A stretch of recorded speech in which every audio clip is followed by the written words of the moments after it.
Hi, I'm Chef Justin Kinziger, and after this lesson, students will be able to safely and properly grind meat and make basic sausage. Students will also be able to explain the process of grinding meat and making basic sausage.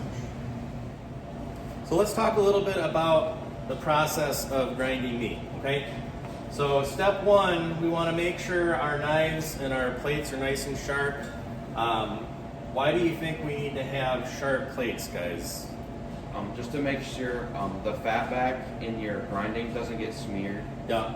So it kind of just stays in little chunks throughout the meat. If your die or your blades are dull, what'll happen? It'll kind of push. Yeah. It'll push the meat rather than cut it. Mm-hmm. And then your sausage won't end up working. It won't end up binding together because you need that like separation of fat and meat. Very good. Yeah. Yep. You basically won't have correct distribution of your protein and your fat, right? Yep. We want to go ahead and choose our plates. Your plates are going to dictate what your texture is in your sausage, which is a big part of the identity of a sausage or a grind or burger or whatever you're doing. So in this case, we're going to choose large plate and small plate for our particular grinds. And we want to make sure that all of our equipment is clean and properly sanitized. That way we have minimal chances of physical contamination, chemical contamination. Also, what about foodborne illness? What can happen if we have an old piece of protein sitting in your housing? That's your food. I mean, that's rotten food at that point. It's just sitting out. I mean, you could get sick if you ate it or if somebody else ate it. You have the chance of getting them sick too. Exactly. So cleaning, you got to clean everything after you use it. Yep. Don't want to leave stuff dirty. Nothing potentially hazardous in there, right? Yep. Okay. We're going to place all of our metal parts in the freezer for an hour in order to chill those items. That's going to help us to keep the temperature of our fat nice and cold so we don't get a smear. It's also an important consideration for time temperature abuse, right? So for about an hour in the freezer, while that's in the freezer, we're going to go ahead and prepare our meat. So what we need to do is remove silver skin, tendons, sinew, anything that will create a smear, anything that will cover the blade. So a piece of silver skin can wrap around your sharp blade and then effectively make it a dull blade, and again kind of push the fat out instead of cutting it, right? So this is an important step. We really don't want to leave any silver skin, elastin, sinew behind when we start to cut our meat. Step number 6, we're going to make sure we cut our meat and our fat in small enough cubes for the grinder to handle them. Why is that important? Well, because you don't want it like getting caught in the grinder, and you don't want the grinder working too hard. Yeah. Suppose because then it's actually going to create even more heat and more friction, which is just going to cause it to smear even more. Big pieces of fat will get warmer, Yep. and that'll potentially create a smear, won't it? Yeah. Yep. Okay. Once our meat is cut and our fat is cut, we're going to place the meat in the freezer 30 to 45 minutes or until it's starting to get just a little firm. We temp it in the low 30s, 31, 32, 33 degrees, and that is a really great temperature for grinding. So everything is firm enough that the blades of the grinder will still be able to cut the meat, but we don't want it completely frozen. And the grinder would have to work too hard, and it may even trip your breaker. Okay. Step number 8, while that meat is freezing, we're going to go ahead and assemble our grinder. So there are many steps to assembling the grinder. We'll go through the whole process of how to do it, and we'll turn the machine on and make sure everything's running functionally. If it starts to make any kind of grinding sounds that we don't like, we'll take it apart and reassemble and see if we did anything wrong in that step, right? Yep. Okay. Number 9, once the grinder is functioning smoothly, we're going to trickle our cold meat into the feeding tray and into the head or housing of our grinder just a little at a time. We're going to let the grinder kind of take it as needed. On very minimal occasions when you need to use the meat plunger to force it into the grinder, you just want to let the grinder take as much as it can take, little at a time, okay? Number 10, we want to observe the meat as it's coming out of our grinds. We want it to have the appearance of spaghetti or noodles, should have nice separation of fat and protein, especially on that first grind through a large die. And we want to be looking out for the dreaded smear, right, guys? Yes. What is that going to look like if we have a smear? So it's gonna kind of turn your meat lighter in color.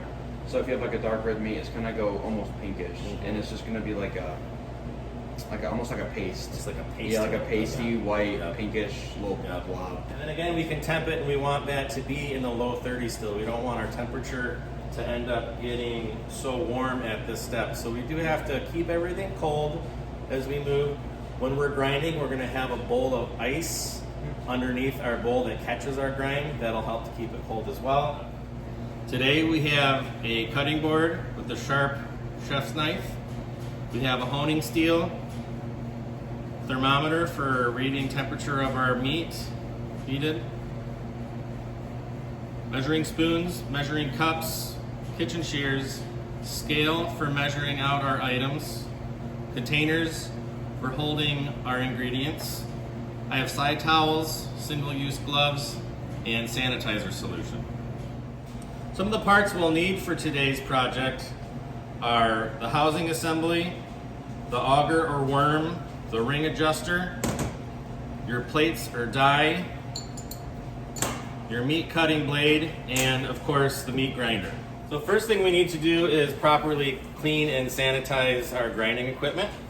So we have hot soapy water, hot rinse water, and properly tested sanitizer.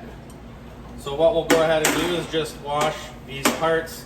Considering they've been sitting around for just a little bit, they could have collected dust, and you never want to assume that they're clean and sanitary to begin with. You want to guarantee that they're clean and sanitized.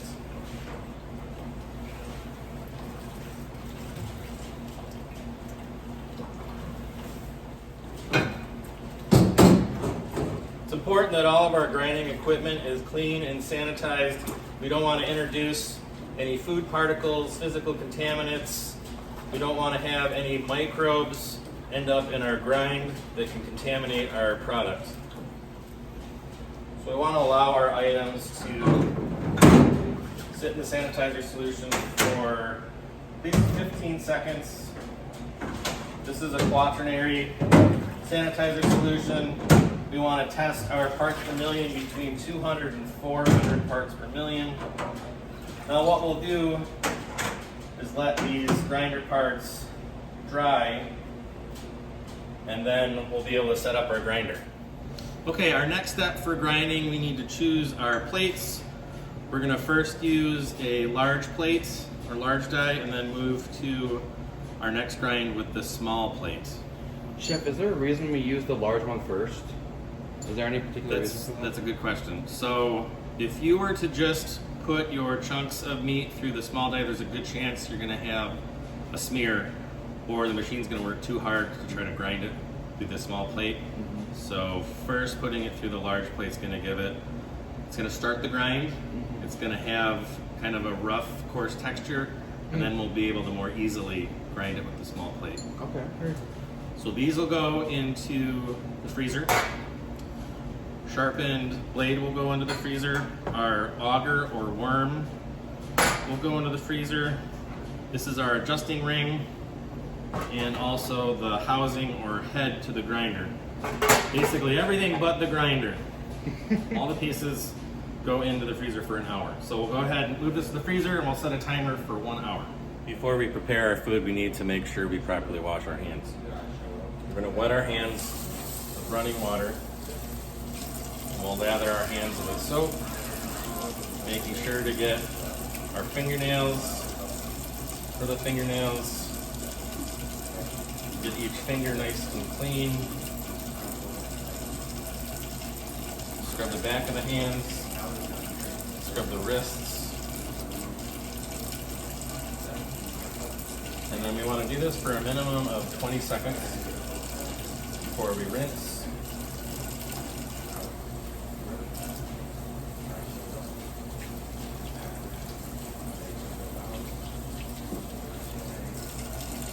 Once we rinse, we're going to dry our hands with a single-use paper towel until they're dry.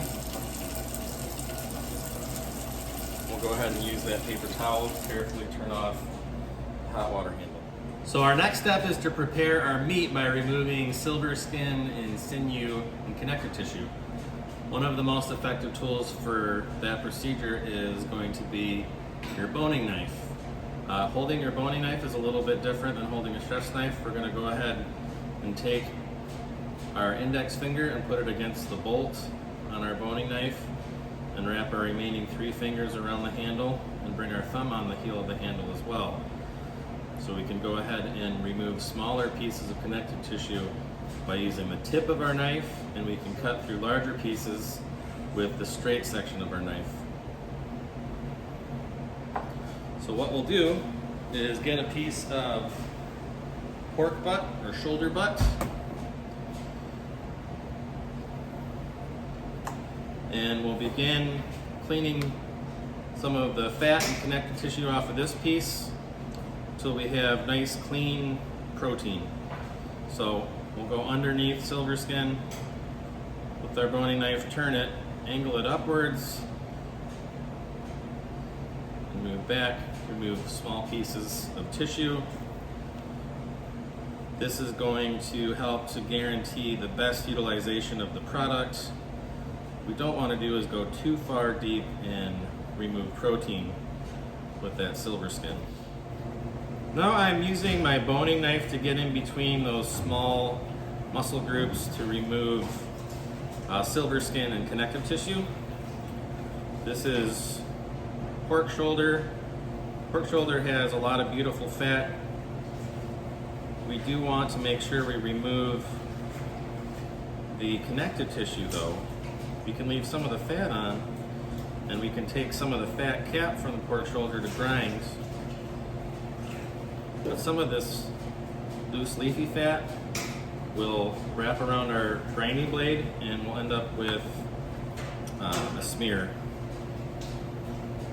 So we're taking the protein pieces and just cutting them smaller, while at the same time cleaning protein from sinew and silver skin and connective tissue. One of the benefits of grinding meat in your own facility is product utilization. So if you have some beef scrap left from cutting steaks, you can go ahead and take that beef scrap and add some fat to it and grind your own burger. We have some pork here where we're going to add some fat back to it once we clean it to go ahead and grind, and then we have options to turn that into sausage, fresh sausage or smoked sausage, bulk sausage. We can case it. You have lots of options after the grinding process. So I'm holding my boning knife by wrapping my middle finger, ring finger, and pinky finger around the handle, and my thumb at the heel of the knife. As I cut, I'm using the tip of the knife to get under connective tissue, and then I'm using the straight section of the blade to cut through chunks.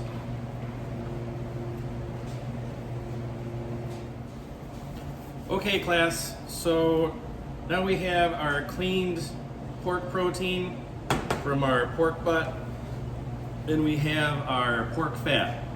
So for this particular recipe, we're doing 70% protein and 30% fat. So for what we have scaled here, that equals 28 ounces of protein and 12 ounces of fat. Okay, so we're gonna go ahead and combine those.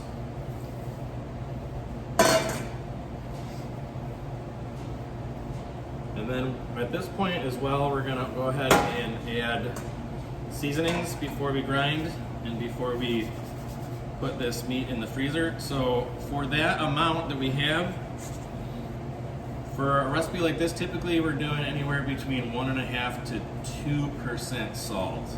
So for us, that basically comes out for this recipe around 20 grams of salt, just over 20 grams. Okay, so we're gonna add that salt in now and let that salt act on the protein and fat. That's going to go ahead and season it, right? Mm-hmm. Yep. It's also going to start to denature the protein a little bit. It's going to break down what's called myosin. And so myosin's part of the protein that helps to bind sausage together as it's manipulated and developed. That'll help you get a nice bind and eventually leads to a nice texture and mouthfeel and that kind of nice snap of the sausage. Yeah. Mhm. Okay, so that's myosin protein. That's really important. It develops while we grind, but also when we do our primary bind when we mix it. Okay. Yep. Okay, so this is just kind of combining seasonings in the protein. We also have some fresh grated ginger. So this is going to be a breakfast sausage. Oh, Yum. So that ginger is going to give it some nice pungency. We have, of course, some rubbed sage, which is very characteristic of a breakfast sausage. We have some nicely minced fresh garlic. And then finally, some cracked black pepper. Okay, so I'm just gonna go ahead and by hand mix all this together. Is there any world where you'd use white pepper instead of black pepper, Chef? You could definitely substitute white pepper. Depending on the size of the grind, you'll want to reduce the amount of white pepper so it's not too pungent. Mm. So for like a cracked black pepper like this, how many grams did we do, guys? 3 grams? 3? Yeah. 3? So you may want to just decrease that down to like 1.5 grams of white pepper. Okay. It's more potent. Yeah, White it's pepper. going to stretch farther for you. Yeah. Okay. And too much white pepper in a recipe tends to be pretty noticeable. Yeah. Mhm. Okay. So we have our fat and our protein and our seasonings kind of nice and evenly distributed. So what I like to do is we're going to freeze this until just basically firm, not frozen through. If we were to temp it, it would be in the low 30s, okay? And we're going to spread that out onto parchment lined half sheet for this amount. If you're doing a bigger batch, you could use 2 half sheet pans or even a full sheet pan. But what we want to do is essentially keep everything cold, right? Yep. Yep. So that'll help to prevent our sausage from breaking or getting a smear of the fat. Also helps with our time temperature quality, right? Yep. Now, if we did accidentally let that get too cold, below 30, would we be able to still put it through the grinder, or we have to wait till that comes back up to the 30s? Just basically want to let it Come back. kind of increase in temperature just a little bit at Okay. room temp. And it is generally one of those things that I set a timer on so I don't forget. So about 30 minutes to 45 minutes should be enough time to get this to where we want it. Okay. So if we go over, we have to wait longer, then we lose some time. Right, So gotcha. that's not amazing.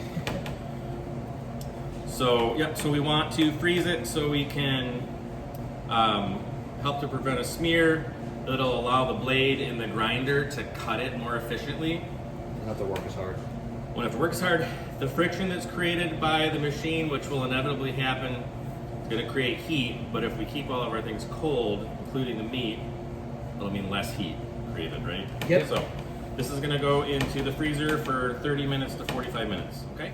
So our next step is to assemble the grinder. All these pieces have been in the freezer for an hour, maybe even a touch longer. So they're nice and chill. Grinder is unplugged right now. I just like to unplug that just to be very safe, and that's important to me. So first thing we're going to do is we're going to go ahead and attach the housing or the head of the grinder. Remember, these have all been cleaned, sanitized. We did that earlier, and then we froze them, so we're tightening that just so it's taut and it's not going to move on us. Nice and cold. Then we're going to take the larger side of our auger or our worm. That's going to go into the head. Give it a little twist so it's locked in. Okay. And then, very important step here, guys. So this is our blade. It's been sharpened recently. It's important that you put the flat side of the blade out. So Okay. think about this. The next item that's going to go in is going to be our plate. And we want that blade to be flush to the plate here. Okay. If we put this blade in backwards, That's going to cause it's going to spin, yep, and you have that space between. It's not going to cut as much as it's going to push Okay. your meat and fat. That'll cause a smear with your fat, right? So Yep. the smear we keep talking about is something you don't want to do. So that goes in flat side out, and then our first grind is going to be utilizing the larger die, the larger plate. So this will go in, and there is a small indentation on the bottom that fits nicely in. This little indentation here. It's in the bottom of the receptacle here, okay?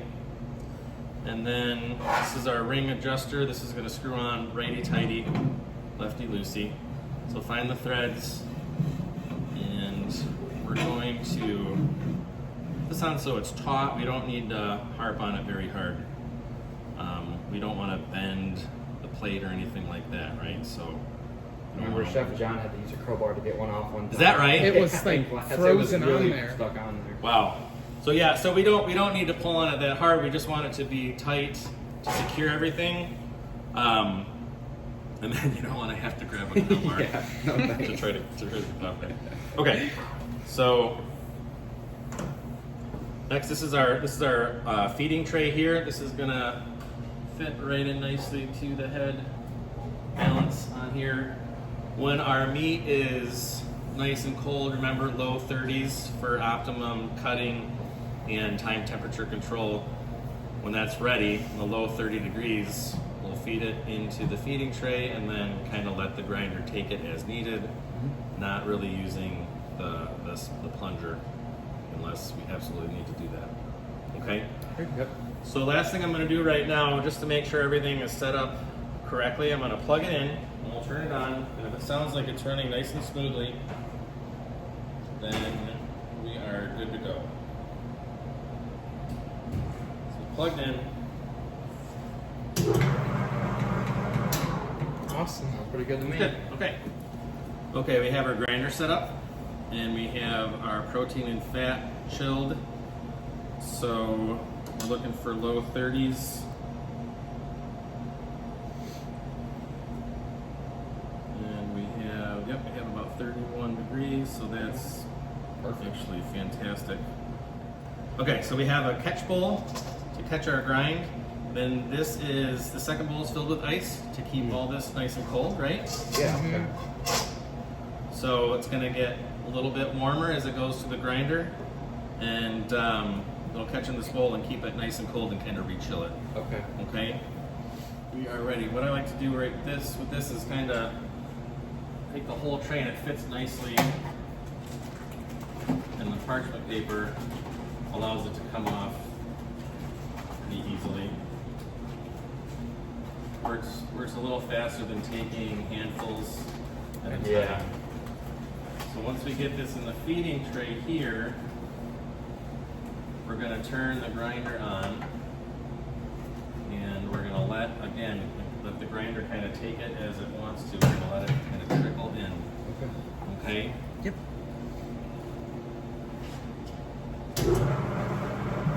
And the whole time we're doing this, we're observing what the grind looks like, making sure we have a high standard and high criteria for like separation of protein and fat.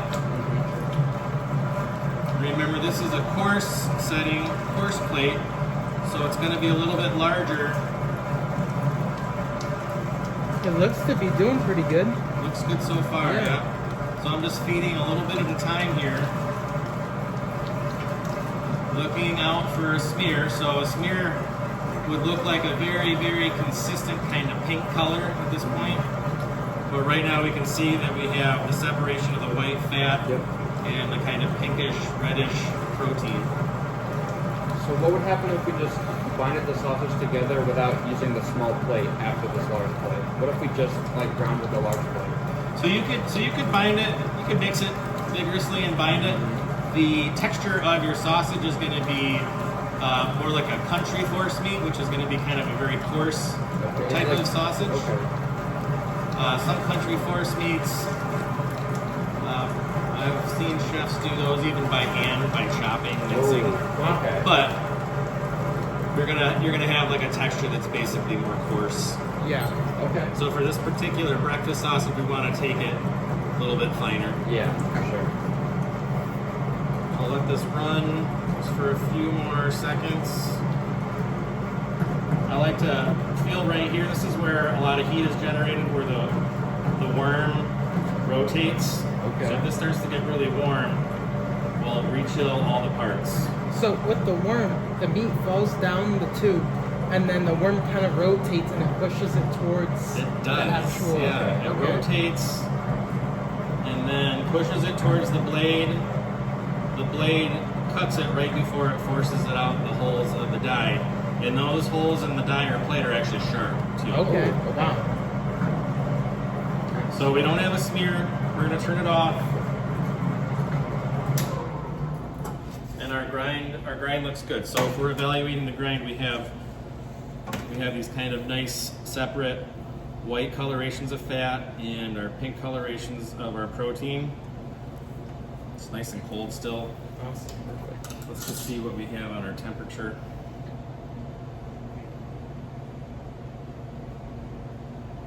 It is 31 degrees. Still? Perfect. 31, yep. Wow. So at this point, we're gonna work kind of quickly to spread this back out. We're gonna chill this again before we go through the small plate. So I find that to be a really important step to maintain your distribution of fat and protein. Mm. There's been times where we didn't re-chill the first grind and ended up with the smear just because it got warm. The fat got a little too warm. That would suck. Doing the first And then, grind. yeah, and then after all that, all your work, Get the start over. yep, just goes down the drain. So if you do happen to see a smear start though, quickly turn off the machine. That's why we want to observe it as it's coming out of your plate. If you turn off the machine, you can still save the grind that's behind here and it's still up on the tray, Yep. right? You may end up losing this product, but at least you have still product to show for your labor, Yep. your work, and your food cost. We're gonna spread this out a little bit here. Do you think that that our standard of quality looks okay right now? Yeah, I think it looks pretty Yeah. good. What are you noticing about it? What do you notice There are still visually? chunks of the fat that haven't been like what we're gonna be doing, grinding it up even smaller. You could visibly see them Yeah. a lot more clear right now. Yeah. But still pretty coarse. Yeah. Does it might appear to be starting to look like something you might find in the supermarket, right? Yeah. If you look for ground pork or Yep. something, right? Coarse ground pork. So Too bad. And the seasonings, it looks like it got mixed up pretty well throughout the grinder. you can smell the pungent ginger Oh, yeah, and the sage. for sure. Yeah.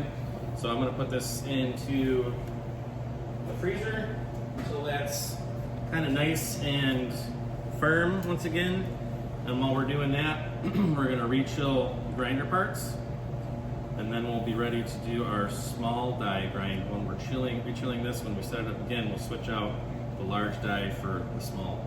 Okay? All right. Awesome. So our next step now is to put our grind through the small die. So everything's been chilled.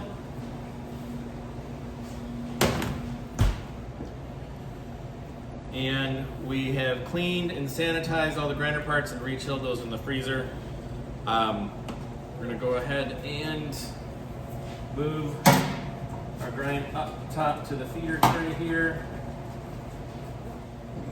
So again, I want to observe what the grind looks like as it's coming out. So it should resemble almost noodles, kind of resemble spaghetti. That's like what I would pretty see in good. like a package at the store. That's what that kind of ground pork Yeah. product looks like in the store, doesn't it? Yep. Except you can see a little bit of the sage in there. Yeah. Already smells like breakfast sausage. Awesome. So if we're kind of looking at it here, it has kind of a more consistent color, but I can still see little separate pieces of protein dispersed in the fat. So we have a nice suspension of fat and protein happening. So we have most of our grind ready here. Just going to add a little bit of crushed ice.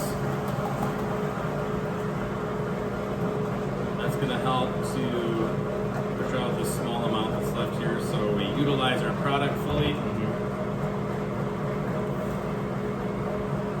Of course, the ice helps to keep it chill.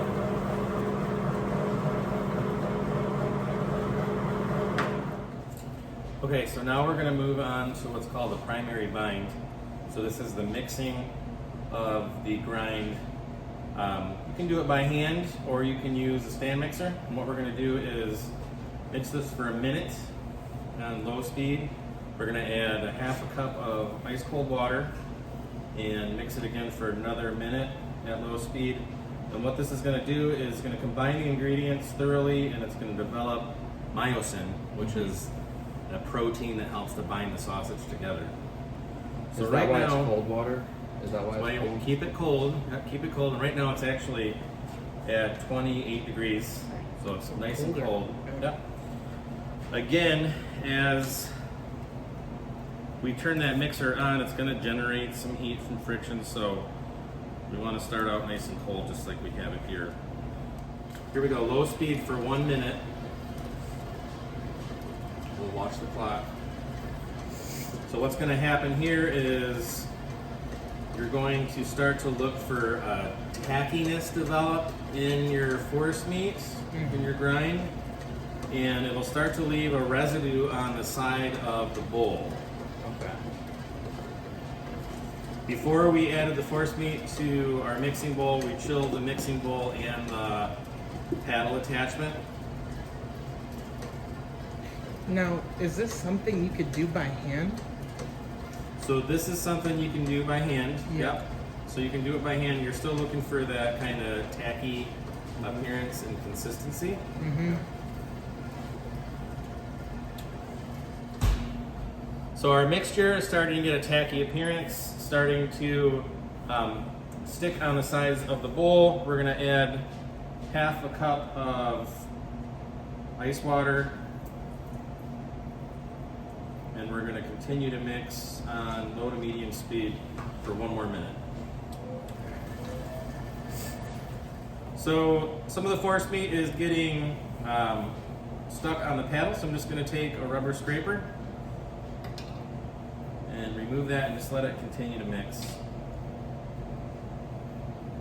So it's going to absorb some of that ice water. The ice water is also going to keep it chilled. So right now, you can see the sides of the bowl are starting to get kind of nice and tacky here. So at this point, we're going to go ahead and make a test patty and check and see if our suspension of fat and protein is correct. If it's not, we'll see quite a bit of fat leach out from the test patty as it cooks, okay? Okay. And if it does happen, a way to correct that is to mix it just a little bit longer, Okay. okay? And also making a test patty is a great way to test your seasoning. Yeah. Make sure you have enough salt in there, right? Okay. So here we have a shot of the mixing bowl, and you can see how the sides of the bowl have some of the force meat, that tackiness of the force meat sticking. Okay, so we're gonna go ahead and make a test patty. We have regular saute pan. I'm gonna add a little bit of oil to the pan, and we're gonna use moderate heat to cook this patty on both sides and cook it through to who knows what temperature. 145, right? For ground, Or for Should be ground. 150. Is it Or- 150 for ground? 155 for ground? 155. For ground, because it's 155. ground. Because it's ground, yep. Now for a chicken, what would it be? 165. 65, right? No matter what. So ground is 155. Mm-hmm. Okay. And then if it wasn't 145, right? 145 for seafood and fish. Seafood and Force fish. meats, yep. So, not trying to go ahead and burn the outside of the sausage. I just want to get some color on each side, so I'm doing moderate heat here. Just a little bit of oil. It's got plenty of fat in it, don't need a lot of oil. So what we can do with this is we can see if our suspension is holding, our suspension of fat and protein is holding, and then we'll be able to taste it and see how delicious it is. See if we need to add some more seasoning or do any more mixing. If it's not quite bound yet, we can mix it a little bit longer in the mixing bowl, or you can do that by hand and then do another test patty.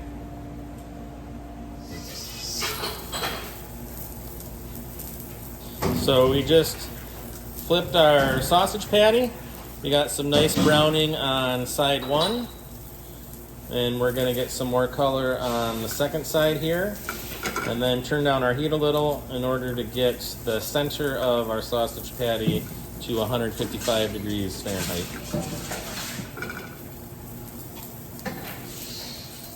Okay, now we're gonna temp our sausage one more time here.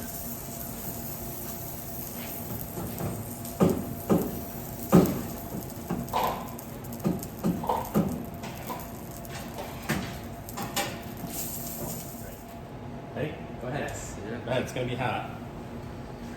Thank you. Oh, mouth is watering. Thank you, chef. Oh. Oh, buddy. Very good. Wow. Heck yeah. Perfect. That is perfect right now. Okay, now that we finished our demo on sausage, first of all, how did it taste to you? It was It was really delicious. good, yeah. I Okay. think these are amazing. Seasoning seemed spot on. Yep. Texture, And texture-wise, it was pretty soft. It wasn't really rubbery or chewy at all. I thought it was pretty good. Pretty or it juicy. wasn't crumbly Oh my either. gosh. juicy still. Mhm. Yep, not broken. Yep. Okay. So we know that that whole demo we did turned out acceptable, high level of quality, servable in your restaurant, right? Yep. So the reason why we have all these steps on our whiteboard here is because these are the steps you're going to follow when you make your sausage, okay? Okay. So you're going to make the same recipe. You're going to go ahead and follow all those steps that we just followed. The way that we're going to basically test you on your performance, obviously the finished product, you want it to be servable, nice mouthfeel, nice and juicy, seasoned, just like we tried that sample patty. But at each step here, you're going to go ahead and use this kind of as your rubric, and this is how we're going to assess your performance and your learning. So we'll start like right at step one. Obviously make sure your knives and plates are sharp for processing. You're going to choose your plates. What plates do we want to use? Remember? We have the large and then the small after the wash. And the small, right? We're going to clean and sanitize all equipment. How do we go ahead and do that? Go ahead, wash all of it, and then we go ahead and sanitize it, and then we freeze it. Yep, okay. Wash, rinse, sanitize, Yep. let it dry, and then freeze it for 1 hour. an hour. 1 hour. Okay, how do we know if it's cold enough? I don't know. To touch? Yeah, I mean, Feel yeah, the you touch, just feel it yeah. if it's Feel it. cold enough. Might have a little frosty appearance. Yeah, Yeah. yep, like a little sheen. Little yep, yep. While it's freezing, we're going to prepare our meat. This step is really important. We need to remove silver skin, Yes. sinew, connective tissue, right? Yep. We got to make sure all that's gone so we don't end up putting that through our grinder, and then remember that connective tissue can cover the blades and make them not sharp any longer, right? Remember, the tissue can cover the blade, and it's just going to kind of push the force meat out through the die. So we want to get rid of silver skin tendons. Once we're done with that, we're going to cut our meat and our fat into small chunks. Yep. Especially the fat. That'll help to alleviate, the possibility of a smear. So I'll be looking for, nice kind of no bigger than 1/2 inch pieces of meat. and about 1/2 inch to 1/4 inch size pieces of fat. Okay. Once you guys get that done, you're gonna combine it. We'll add our seasoning at that step. And we're gonna go ahead and get our meat chilled by placing it in the freezer, right? 30 to 45 minutes. And how do you know when it's ready? You're gonna get your thermometer. Yep, and it's temp low it. 30s. Low 30s, yep. While that's going, we're gonna go ahead and assemble our grinder pieces. They should be nicely chilled at that point. And then how do you know it's assembled all correctly? Make So sure you it turn it doesn't make a on noise. and doesn't make any like grinding noises that Yeah. you don't want to hear. And which way should the blade be facing? Should be facing outward. Flat side? Yeah, flat side towards Out. the. The blade flush on your die, right? Yeah. Flush on your plate, right? Okay, once we have the grinder assembled and our meat is cold, we're gonna trickle the meat into the head of the grinder while operating, and then one of the most important steps is to keep your eye on that grind as it comes out. Observe it. You're looking for nice distribution of fat and protein together. Start to look kind of like a noodle appearance, right? Yes. And we don't want to end up with a smear, so that's a really important step. Yep. Is to observe. And then obviously at the end of that, check your temperature, and we'll move on to our second grind with the small die. Okay? Okay. Sound good? I'd like to open up the floor to any questions you guys still have about the process today. Okay. Now, this might be a tough question, but what if we didn't have access to a grinder like we did today? Is that able to be done? Could we make sausage without having a grinder like we used? Can. Okay. So do you have a food processor at home? Yeah. You do? Okay. So you actually could go ahead and you could make a type of sausage. A type of sausage that's great to make in a food processor is called a mousseline force meat, Okay. where you would typically use that with leaner proteins, chicken, fish, seafood are great. And instead of grinding, we're actually processing that in a food processor. And instead of cubing fat back, we're adding heavy cream Okay. and typically egg white to help bind, egg white protein to help bind it. So you can make a sausage. The texture is going to be smoother. It's going to be kind of lighter because of the cream, lighter in color, but it's definitely It's possible. It's possible, and they can end up being very delicious. Is that kind of like the process to a galantine, like a chicken galantine? in a So way? to make a galantine, you could certainly just make a mousseline force meat to fill your galantine. Okay. Yeah. Okay. You could also fill your galantine with ground chicken using a grinder as well, but I think that is a very common way to fill a galantine is to use a mousseline force Okay. meat. Nice. Okay, so great Cool. question. If you don't have a grinder at home, but you have a food processor, yes, you can go ahead and make a mousseline force meat, and then you have essentially, it could be sausage for most practical purposes. Yep. Yeah. Sounds good. Thank Yep. you. Any other questions? I think I got it down pretty good. So, Yeah.